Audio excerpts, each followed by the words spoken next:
پھر اہل کتاب کے فرقوں نے باہم اختلاف کیا، سو جو لوگ کافر ہوئے ہیں ان کو بڑے دن یعنی قیامت کے روز حاضر ہونے سے خرابی ہے۔ وہ جس دن ہمارے سامنے آئیں گے کیسے سننے والے اور کیسے دیکھنے والے ہوں گے، مگر ظالم آج کھلی گمراہی میں ہے۔ اور ان کو حسرت و افسوس کے دن سے ڈرا دو جب بات فیصل کر دی جائے گی اور وہ غفلت میں پڑے ہوئے ہیں اور ایمان نہیں لاتے۔ ہم ہی زمین کے اور جو لوگ اس پر بستے ہیں ان کے وارث ہوں گے اور ہماری ہی طرف ان کو لوٹنا ہوگا۔ اور کتاب میں ابراہیم کا ذکر کرو، بے شک وہ نہایت سچے تھے، پیغمبر تھے۔ جب انہوں نے اپنے باپ سے کہا کہ ابا آپ ایسی چیزوں کو کیوں پوچھتے ہیں جو نہ سنیں اور نہ دیکھیں اور نہ آپ کے کچھ کام آ سکیں؟ ابا مجھے ایسا علم ملا ہے جو آپ کو نہیں ملا، تو میرے ساتھ ہو جائیے، میں آپ کو سیدھی راہ پر لے چلوں گا۔ ابا شیطان کی پوجا نہ کیجیے، بے شک شیطان اللہ کا نافرمان ہے۔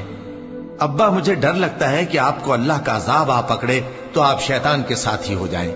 اس نے کہا کہ ابراہیم کیا تو میرے معبودوں کے خلاف ہے؟ اگر تو باز نہ آئے گا تو میں تجھے سنسار کر دوں گا اور تو ہمیشہ کے لیے مجھ سے دور ہو جا۔ ابراہیم نے سلام علیکم کہا اور کہا کہ میں آپ کے لیے اپنے پروردگار سے بخشش مانگوں گا، بے شک وہ مجھ پر نہایت مہربان ہے۔ اور میں آپ لوگوں سے اور جن کو آپ اللہ کے سوا پکارا کرتے ہیں ان سے کنارہ کرتا ہوں اور اپنے پروردگار ہی کو پکاروں گا۔ امید ہے کہ میں اپنے پروردگار کو پکار کر محروم نہیں رہوں گا۔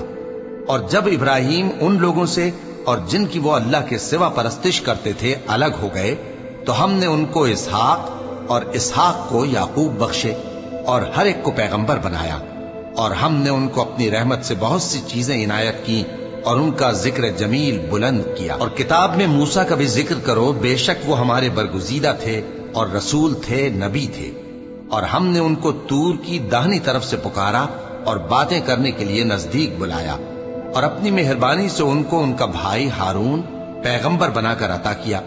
اور کتاب میں اسماعیل کا بھی ذکر کرو، وہ وعدے کے سچے اور رسول تھے، نبی تھے، اور وہ اپنے گھر والوں کو نماز اور زکوٰۃ کا حکم کرتے تھے اور اپنے پروردگار کے ہاں پسندیدہ تھے۔ اور کتاب میں ادریس کا بھی ذکر کرو، وہ بھی نہایت سچے تھے، نبی تھے، اور ہم نے ان کو اونچی جگہ اٹھا لیا تھا۔ یہ وہ لوگ ہیں جن پر اللہ نے اپنے پیغمبروں میں سے فضل کیا، یعنی اولاد آدم میں سے اور ان لوگوں میں سے جن کو ہم نے نوح کے ساتھ کشتی میں سوار کیا، اور ابراہیم اور یعقوب کی اولاد میں سے اور ان لوگوں میں سے جن کو ہم نے ہدایت دی اور جنہیں برگزیدہ کیا۔